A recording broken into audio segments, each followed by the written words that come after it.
గెలవాల్సిన అవసరం ఎంతైనా ఉంది. మరి ఈ సందర్భంగా మా నాయకుడు చెప్తుంటాడు, మా ముఖ్యమంత్రి గారు చెప్తుంటారు, నేను ఏ రాజకీయ పార్టీని నమ్ముకోలేదు, నేను ఏ పచ్చ ఛానల్ నమ్ముకోలేదు, నేను నమ్ముకుంది పైనున్న దేవుణ్ణి, తర్వాత ఈ రాష్ట్రంలో 5 కోట్ల మంది ప్రజల్ని, మిమ్మల్ని నమ్ముకున్నాడు. ఈరోజు ప్రతిపక్షాలన్నీ కూడా ఏకమవుతున్నాయి. ఎందుకు ఏకమవుతున్నాయి? ఎందుకు ఏకమవుతున్నాయి? కేవలం జగన్మోహన్ రెడ్డి గారిని ముఖ్యమంత్రి పదవి నుంచి దించేదాని కోసం. వాళ్ళ సిద్ధాంతాలు, ఒక్కొక్క పార్టీకి ఒక సిద్ధాంతాలు ఉన్నాయి, కానీ ఆ సిద్ధాంతాలన్నీ కూడా పక్కన పెట్టి ఈరోజు అన్ని రాజకీయ పార్టీలన్నీ కూడా ఏకమవుతున్నాయి. మరి కేవలం ఒక్క జగన్మోహన్ రెడ్డి గారిని ఎదుర్కొనే సత్తా ఏ ఒక్క రాజకీయ పార్టీకి కూడా లేదు, ఏ ఒక్క రాజకీయ పార్టీ నాయకునికి కూడా లేదు. మరి ఇవాళ ఒకటే నేను ఈ వేదికపై నుంచి చంద్రబాబుని ఒక సవాల్ విసురుతున్నాను.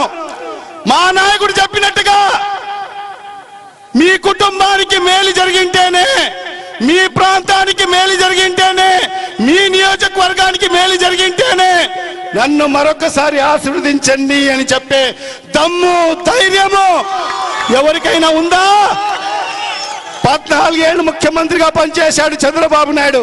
ఈ మాట చెప్పగలడా? నేను 14 ఏళ్ళు మీ కుటుంబాన్ని ఆదుకున్నాను, మీ గ్రామాన్ని అభివృద్ధి చేశాను, మీ నియోజకవర్గాన్ని అభివృద్ధి చేశాను, మరొక్కసారి నన్ను గెలిపించమని చెప్పే దమ్ము, ధైర్యం చంద్రబాబు నాయుడుకు ఉందా? లేదు. ఈరోజు ముసలి కన్నీళ్లు కారుస్తున్నాడు. ఏం చెప్తున్నాడు? నాకు ఒక ఆఖరి అవకాశం ఇవ్వండి, నాకు 40-75 ఏళ్ళు అయిపోయాయి, నాకు ఒక ఆఖరి అవకాశం కల్పించమని ముసలి కన్నీళ్లు కారుస్తున్నాడు. మనం నమ్ముతామా ఇలాంటి ముసలి కన్నీళ్లు కార్చే వాళ్ళను? మనం ఎవరిని నమ్ముతాము? మన కష్టకాలంలో మన కుటుంబానికి ఏ ప్రభుత్వం ఆదుకుందో, ఏ నాయకుడు ఆదుకున్నాడో అలాంటి ప్రభుత్వాన్ని, ఆ నాయకుడిని మనం అందరూ కూడా అండగా ఉండాల్సిన అవసరం ఎంతైనా ఉంది. మరి అదే విధంగా ఒక్క మాట చెప్తాను, ఈరోజు అన్ని రాజకీయ పార్టీలు ఏకమై రేపు 2024లో ఎన్నికల బరిలో దిగబోతున్నాయి. కానీ మా నాయకుడు ఒంటరిగా వస్తాడు. ఎవరు వచ్చేది ఒంటరిగా? ఎవరు వచ్చేది ఒంటరిగా? సింహం. ఎవరు సింహం? జగన్. సింహం సింగిల్ గానే వస్తుంది. గుంపులుగా వచ్చేది నక్కలు, కుక్కలు, పందులన్నీ కూడా ఏకమవుతున్నాయి. తస్మాత్ జాగ్రత్త. మరి ఇలాంటి నక్కలు, కుక్కలు, పందులకు మనం సమాధానం చెప్పాల్సిన అవసరం ఉంది. మరి ఈరోజు బీసీ, ఎస్సీ, ఎస్టీ, మైనార్టీలైన మనమందరం కూడా జగనన్నను మన గుండెల్లో పెట్టుకొని 2024లో మరొక్కసారి ఆయనకు ముఖ్యమంత్రి చేసుకోవాల్సిన ఆవశ్యకత ఎంతైనా ఉందని చెప్పి కూడా ఈ సందర్భంగా మీకందరికి కూడా తెలియజేసుకుంటూ, మా నాయకుడు యొక్క నినాదం వై నాట్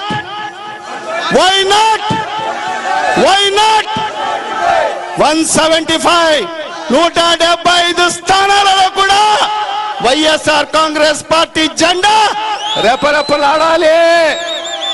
ఈరోజు అన్ని రాజకీయ పార్టీల నాయకులు వాళ్లకు 175 నియోజకవర్గాల అభ్యర్థులు కూడా లేరు.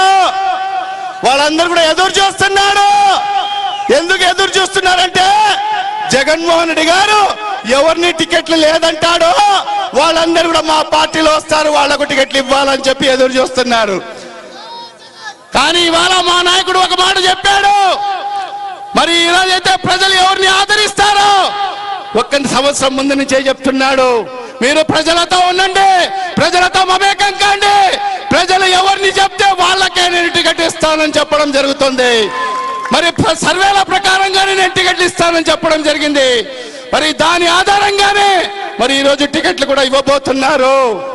మరి ఆ పరిస్థితిలో మరి ఈరోజు తెలుగుదేశం పార్టీ కానీ, జనసేన పార్టీ కానీ, అన్ని రాజకీయ పార్టీల నాయకులు, పార్టీలందరూ కూడా ఎదురు చూస్తున్నారు. ఎవరెవరా వైఎస్ఆర్ కాంగ్రెస్ పార్టీ నుంచి బయటికి వస్తారా, వాళ్ళని గప్పున మనం పట్టుకొని మనం టికెట్ ఇస్తామా అని చెప్పి ఎదురు చూసే పరిస్థితి మనం ఈరోజు చూస్తున్నాం. మరి ఇవన్నీ కూడా మీరు గమనించండి. ఖచ్చితంగా